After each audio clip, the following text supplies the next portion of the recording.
How to stop over thinking.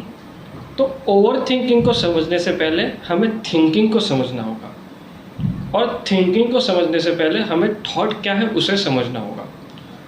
तो thought क्या है? तो हम अपने अंदर कुछ ना कुछ बोलते रहते हैं। अगर सिंपल लैंग्वेज में कहूँ तो हम अपने आप से जो बातें करते हैं वही थॉट है। थॉट का ग्राउंड क्या है? तो लैंग्वेज है। विदाउट लैंग्वेज थॉट एग्जिस्ट नहीं करता। अगर 5 मंथ के कोई न्यूबॉर्न बेबी है तो उसके अंदर कोई लैंग्वेज नहीं है, तो उसके अंदर कोई थॉट भी नहीं होगा।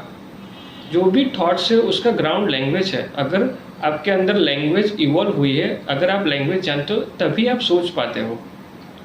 आप वही लैंग्वेज में सोचते हो जो आपकी मदर टंग होती है, दूसरी कोई लैंग्वेज में भी नहीं सोच पाते। तो सोच का ग्राउंड है लैंग्वेज। तो ये होगा थॉट। अभी थिंकिंग क्या है? तो कोई भी थॉट में हम उसके स्टेप बाय स्टेप प्रोसेस में जाते हैं तो उसे थिंकिंग कहते हैं।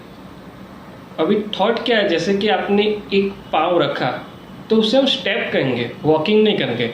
फिर आपने दूसरा स्टेप लिया, फिर तीसरा लिया, तो उसे हम वॉकिंग कहते हैं।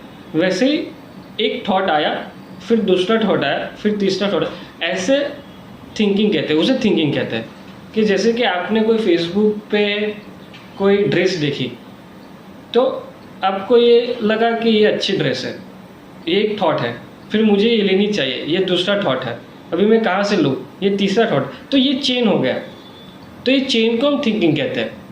तो कोई भी थिंकिंग स्टार्ट होती है एक थॉट से। तो हमने थॉट को देख लिया तो हम थिंकिंग को भी देख सकते हैं। और अगर ये चेन को देख लिया तो पूरे का पूरे थॉट प्रोसेस का ग्राउंड होगा 0।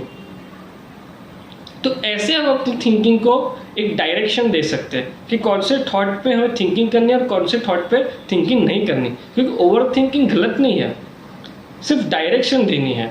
क्योंकि जो भी बड़े से बड़े साइंटिस्ट हुए उसने बहुत ही ओवर थिंकिंग की है, लेकिन राइट डायरेक्शन पे।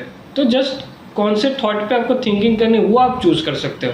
तो इस तरह आप अपनी ओवर थिंकिंग को और गलत जो डायरेक्शन में ओवर थिंकिंग जा रही है उसे हम कंट्रोल कर सकते हो और स्टॉप कर सकते हो।